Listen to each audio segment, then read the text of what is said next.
My name is Paul Hellyer, and I am a former Minister of National Defence for Canada.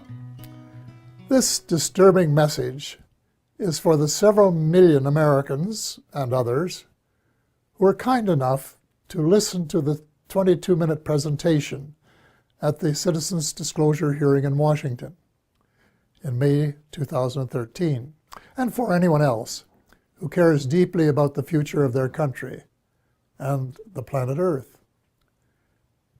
The U.S. is in grave danger. Strangely, the peril is not from foreign enemies, but from enemies within. So I beg you to listen to a summary of the major problems, followed by some suggestions as to how the U.S. might be recaptured by loyal Americans, to the enormous relief of friends who have been watching helplessly from the sidelines. The stakes couldn't be higher. So I spent the 15 months following the Washington hearing feverishly writing a new book, incorporating what I think every American has the right to know and must know to end the incredible naivety observed at the Citizens hearing. The name of the book is The Money Mafia, A World in Crisis. Most of my friends, both American and Canadian, tend to agree that the world is in a state of crisis. But very few are aware that the problems are not natural phenomena. They have been engineered by a very tiny elite group of rich, ruthless, and power-hungry people who have been deliberately keeping the majority of decent, hard-working taxpayers totally in the dark. The iron veil of secrecy is now nearing the end of its 7th decade. When World War II ended, little attention was given to Operation Paperclip, under which hundreds of Nazi scientists were brought to the U.S., given new identities, and then appointed to important jobs in the military and elsewhere. Some of them would have been aware of UFOs and the ET presence from their experience in working with them in the 1930s. The American military began to take the subject more seriously after retrieving one of the vehicles that crashed near Roswell, New Mexico, on July 4th, 1947, and decided to back-engineer its technology, which was light years more advanced than anything that we had known. On Tuesday, July the 8th, 1947, at 11 a.m. Mountain Time, Roswell Airfield Commanding Officer Colonel William Blanchard announced in a press release the recovery of a flying disc. That was the truth. Later that same day, at approximately 4:30 p.m. Central Time, Brigadier General Roger Ramey, commander of the 8th Air Force and Blanchard's supervising officer, presented to the press an alternative story. He claimed the Army had recovered a Rowan target device suspended by a neoprene balloon. That was a lie. In fact, it was the cornerstone lie of what was to become a cult of lying and disinformation that is still United States policy today, 68 years later. In my brief address to the Citizens Disclosure hearing, I said that the United States and much of the Western world is ultimately controlled by an unelected, unaccountable cabal. Its apex is the banking and financial cartel, followed by the oil cartel, the CEOs of the largest and most powerful transnational corporations, major intelligence agencies, including the CIA, the FBI, and the NSA, and a major slice of the U.S. military. Their collective power and influence is incalculable, and it is their plan for the U.S. and the rest of us that is so alarming. Their plan is an empire greater in size and power than any empire before it. They call this the New World Order, which, ironically, is the same name Hitler used for the smaller empire he imagined. One sure thing, the New World Order will end all pretense of government of, by, and for the people. It will be a dictatorship of, by, and for a small minority of the rich and privileged elite. Much of its power lies in the privately owned banking system. Why monarchs and politicians allowed a private cartel to become the monopoly supplier of new money, we will never know. But this power is almost absolute and can determine the fate of nations and their people. A system where nearly all money is created as debt, and debt that has to be repaid with interest, but where no one creates any money with which to pay the interest, is a dead end that leaves debtors with no alternative but to borrow the money to pay the interest and go deeper and deeper into debt. It's so wildly absurd that a grade 10 student would only need a few minutes to recognize it as one giant Ponzi scheme. Banks can invest $5 million and leverage it to create $100 million in loans that have to be repaid with interest. In effect, they skim 95% off the top of every loan. That is the reason I call them the money mafia. Monetary reform is the most urgent of all essential reforms, and my book contains a specific formula that the brave Occupy Wall Street protesters could have used to advantage when asked, "But what do you suggest?" What they lacked was the answer to that question. If about 99% of the population don't understand a deception that has been responsible for the Great Depression of the 1930s, the terrible recessions of 1981-82, 1991, and the Great Recession of the 21st century, it's not too difficult to understand why there are so many skeptics about UFOs and their occupants, even though several species have been visiting planet Earth for thousands of years. The crashes near Roswell, New Mexico, that I referred to earlier, were, in a sense, watershed events. In Canada, Wilbert Smith, a senior officer in our Federal Department of Transport, of which I later became minister, wrote a top-secret memorandum to his boss based on information he had received during a visit to our embassy in Washington. The memo, dated November 21st, 1950, read in part as follows. A. The matter is the most highly classified subject in the United States, rating higher even than the H-bomb. B. Flying saucers exist. C. Their modus operandi is unknown, but concentrated effort is being made by a small group headed by Dr. Vannevar Bush. D. The entire matter is considered by the United States authorities to be of tremendous significance. A control group of 12 senior civilian scientists and military officers was established by President Truman. They were known as the Majestic 12, or MJ-12, which issued a memorandum that included how to respond to UFO sightings by saying that they were natural phenomena, such as plasma or swamp gas, or that the observer might have been imbibing too much Jack Daniels bourbon. Nothing could be further from the truth. Under the Eisenhower administration, much of the physical engineering was transferred to underground facilities in Nevada and Arizona. Meanwhile, much of the control was transferred to civilian agencies in order to create plausible deniability as to its existence. When President Eisenhower wanted to take a look at the restricted areas, he was denied access. It was only when he threatened to send in the First Army that it was agreed that he could send 3 confidants to look at the secret areas 51 and S4. They reported that the Roswell vehicle was indeed being back-engineered by United States forces.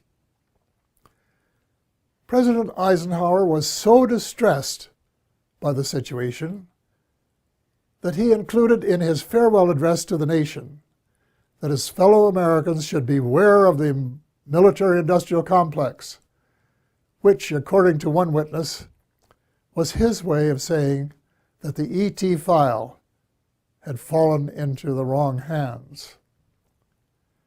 Indeed it had. It was under the control of the military-industrial complex, otherwise known as the financial, intelligence, and military wing of the all-pervasive cabal, which has seized control of the United States and much of the balance of the world. Beginning with Eisenhower, not one of the presidents of the United States has been given completely honest advice by his civil, military, and intelligence advisors, nor fully briefed on the ET presence and technology. The military-industrial complex adopted a strategy of perpetual warfare to enhance its own power and profit. It is inconceivable that this plan was discussed and approved in advance by any American president. Wernher von Braun, the German rocket scientist who came to the U.S. at the end of World War II, told my friend Dr. Carol Rosin, who worked with him, that they, the military-industrial complex, in order to maintain perpetual war, had to have an enemy. First, it will be the communists, he said. Then it will be the terrorists. And finally, it will be the ETs. So far, the plan has been unfolding exactly as forecast.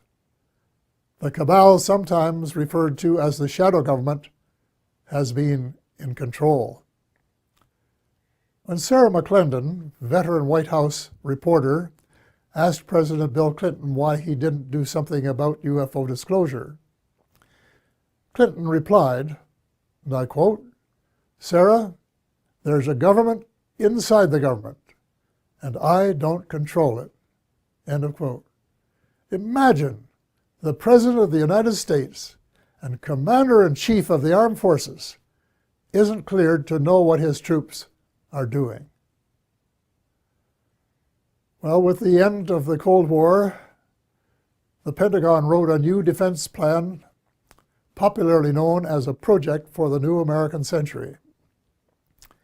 It was very far-reaching and involved conquest of much of the world by financial or military means, whichever was easiest. The document, which very few people were aware of, admitted that it was so far-reaching that it might be too much for Americans to swallow in the absence of some catastrophic and catalyzing event like a new Pearl Harbor. Well, Lady Luck appeared to be on their side in the form of September the 11th, 2001. Amateur foreign pilots trained in the U.S. allegedly hijacked planes and flew them into the sides of the World Trade Towers 1 and 2, and then into the Pentagon. Later in the day, the buildings collapsed. President Bush declared war on the terrorists and invoked the provisions in the North Atlantic Treaty, under which an attack on any one country is considered to be an attack on all. The reaction was unprecedented since the outbreak of World War II and the later attack on Pearl Harbor. The English-speaking world, in particular, was incensed, and a high percentage of Americans were prepared to nuke the perpetrators. Defense Secretary Donald Rumsfeld soon announced that, quote, "that means war against Iraq," end of quote, even though there was absolutely no evidence of Iraqi complicity, none whatsoever. Although most Muslims had been sympathetic to the U.S. in the immediate aftermath of 9/11, as soon as the bombs started dropping on Baghdad, moderate Muslims by the thousand were so outraged and overcome by hate that they opted for a terrorist response. From that day on, it would be difficult to find a terrorist who did not have "Made in the USA" etched on his or her soul. Now, more than a decade later, the situation becomes even darker as the truth about 9/11 begins to emerge from the burial ground of a controlled press. We find that high officials in the George W. Bush administration knew of the attack weeks in advance and made no effort to prevent it. On the contrary, the evidence points to complicity when we find that not just 2, nor 3 buildings collapsed, nor 4, nor 5, nor 6, but 7. Some, if not all, had been rigged for controlled demolition. But that isn't all. A new weapon of mass destruction was used that reduced the concrete and steel to dust before it reached the ground. If you have any doubts about this, get a copy of Dr. Judy Wood's book entitled "Where Did the Towers Go?" 500 pages of meticulous evidence. The unfolding story reveals the greatest mass deception in history, with the most universally negative consequences. Far more important than the long lineups for security checks at airports. We have been stripped of our civil rights one by one, including, I regret to say, habeas corpus, reversing 800 years of progress. Country was set against country, religion against religion. Words like peace and negotiated settlement, which had been possibilities before 9/11, were lost in the jungle of lies. The cabal, also known as the military-industrial complex, was not interested in a just settlement. It wanted perpetual war, and that was what its heinous deception achieved. It also robbed the once great United States of America of its last vestige of moral leadership. Worse, by invoking NATO, it transformed a defense alliance into a US-led task force. And by recruiting former countries from the Soviet Union, an obvious provocation to Russia, it has managed to create rumblings of a new Cold War. The danger lies in the fact that the New World Order is not limited to old boundaries and concepts of empire, and we seem hell-bent toward a third world war. Horrible beyond human imagination. It must not be allowed to happen. Almost every president since Eisenhower has been under the control of the cabal, and President Obama, regrettably, has been no exception. Before he was sworn in as a new president, I saw a picture of his economic advisors, and I said, uh-oh, the same old gang who permitted the Bush recession. Nothing will change. Then when the president persuaded innocent allies to join in a second unwinnable war in Iraq, and a senior U.S. military commander confirmed that it would take several years to win, it was obvious that President Obama was playing the military-industrial alliance game, and that it would be the only winner. Extreme Islam is an ideology, and it can't be killed by smart bombs. Most ISIS recruits begin as young idealists who are repelled by the way the world is being run. and are looking for a better way. Any effective strategy must be to win their hearts and minds, and not just to kill them and make them martyrs to a cause. Step number 1 is to convince President Obama that the policies of his predecessor benefit no one but the arms manufacturers.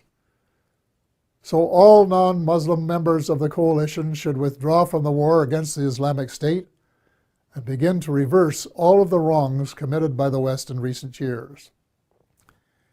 Hate him or love him, President Obama is the only person in the world with the power to lead a penitent United States and its misled allies in the moral and spiritual revolution essential for a world of peace and justice, where the human species has a fighting chance to survive. The transformation has to be reversible before the next U.S. presidential election, which could be the point of no return. Ultimately, the Muslims must be allowed to settle their own problems. Before 9/11, Iraq was a Sunni dictatorship that treated its Shia brothers and sisters badly. The U.S. deposed Saddam Hussein and established a new Shia majority that treated its Sunni minority unfairly. The seeds of further conflict were born. The Muslims must resolve their age-long differences as Christians and of different denominations have recently been able to do. Perhaps the United Nations might be invited by the Muslims to convene a meeting of both temporal and religious leaders in search of a better way of settling grievances and differences. Meanwhile, it's time that all the Abrahamic religions, Christianity, Judaism, and Islam, kissed and made up. I was in my 80s before I knew that Allah was my God. My guess is that the majority of Christians are equally ill-informed, and the Israelites should start treating Palestinians as the blood brothers that they really are, instead of as inferior beings. It is wise to remember that the original covenant with the Creator applied to all of Abraham's children, and not just to the favored few. The bottom line is that the use of drones, suicide bombs, and crushing military superiority on the part of Christians, Muslims, and Jews are all prohibited by their holy books. The next step is to persuade all the major religions to practice the one principle that they have in common, which is to treat others the way they would want to be treated if the roles were reversed. Universal practice of the Golden Rule would transform the world. I get hundreds of emails from decent Americans and like-minded individuals in a dozen countries who want nothing more than the end of militarism and a massive shift in priorities toward universal peace and justice. Quite a few are involved in small projects that are making a significant difference at the micro level. But most of them are realists and recognize that the cabal doesn't want peace and justice. It wants power, wealth, and empire. So what can an individual do in the face of unprecedented power and wealth? The cabal, headed by the banking cartel, has almost unlimited financial power. But we, the people, have the numbers and must combine our limited power to form a critical mass that can move mountains. There is no guaranteed formula, but an educated guess would be that if 5 million decent and determined Americans got a copy of The Money Mafia, A World in Crisis, read it carefully, and then actively supported the comprehensive action plan set out in it, a miracle could happen. Each one of the 5 million would have to write a personal letter to the president, their senator, and their congressperson, demanding action forthwith in each of the critical areas in the same spirit of bipartisanship that would be expected in a war to save the world, which is exactly what is at stake. I am not going to repeat the list of essential reforms here, except for a few key items. The U.S. should play a leadership role in ending the private bankers' monopoly to print money. Actually, it isn't really money, it's just credit created out of thin air, a computer entry, and restore some of the power to the people that is rightfully theirs. President Obama can mint $2 trillion platinum coins to get the ball rolling, while legislation is prepared to take over the Fed and establish a 100% publicly owned central bank, a central bank of the United States. There cannot and will not be peace and justice on earth while the Fed continues to exist. Speaking of justice, if President Obama really wants a place in history as a friend of the 99% rather than the 1%, he can fast-track the Trans-Pacific Partnership into oblivion. Even the name is a lie. There is no way it is a partnership. It should be called the Trans-Pacific Power Grab by a small elite group who want to feather their own nests at the expense of other people's rights to run their own affairs for their own benefit. So the choice is yours, Mr. President, to decide if it will be the people or the cabal. There must be full disclosure of what the cabal and the U.S. shadow government have been doing since World War II. To what extent has the extraterrestrial space and weapons technology been back-engineered? And is it true, as the late Ben Rich, former CEO of Lockheed's Skunk Works, said, and I quote, "We, the U.S., now have the technology to take ET home," end of quote. The extent to which there has been collaboration between the cabal and the ETs. What species? What motives? Were there agreements signed? And if so, were the terms of the treaty or treaties lived up to? To hear the truth emerge after so many years of continual lies and darkness will require either that the National Security Act of 1947 be rescinded or suspended, with a general amnesty so that decent Americans can tell the truth without fear of retribution. A kind of truth and reconciliation process will be required. Then there are the positive benefits that must be pursued. The President must issue an order that would release the secret patents on exotic energy and make them available to the world. The secret technology, in combination with a flexible financial system, will make it possible to convert from an oil economy to a clean economy in 7 years. It will provide billions of new jobs worldwide and help close the ever-widening gap between the haves and the have-nots.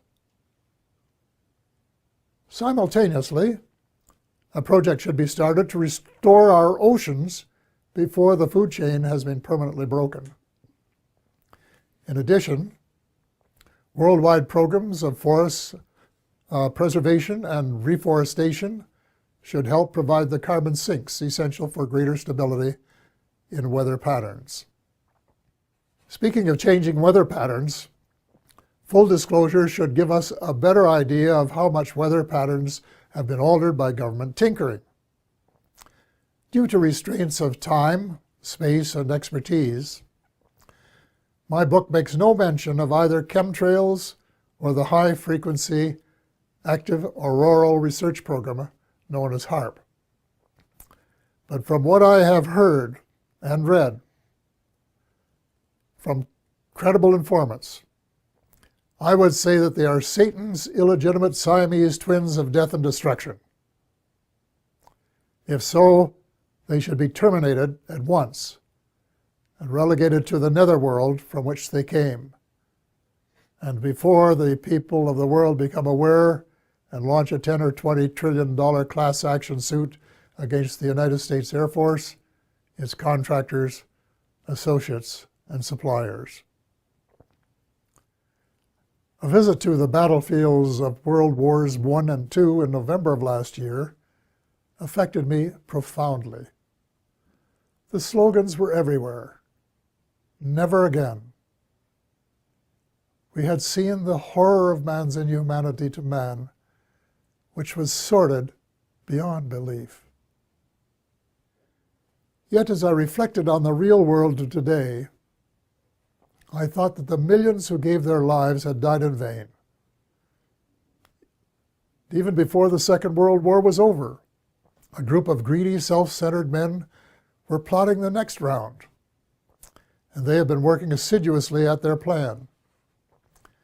The same symptoms of mass unemployment, poverty, and seeking military advantage have been replicated. But the next time, we would start off with weapons of mass destruction just in their infancy then. The next time, it is not just supremacy that is at stake, although there are some who think so. It is the survival of the human species that is at stake. God will not be mocked. We have been given the choice of making our planet uninhabitable, as we have been told some other species have done, or we can move in the opposite direction of peace, love, justice, and cooperation for the betterment of all, rich and poor alike. We have been given a few months, not years, to change course before it is too late. The choice is ours. We are the ones who are destined to write our own history.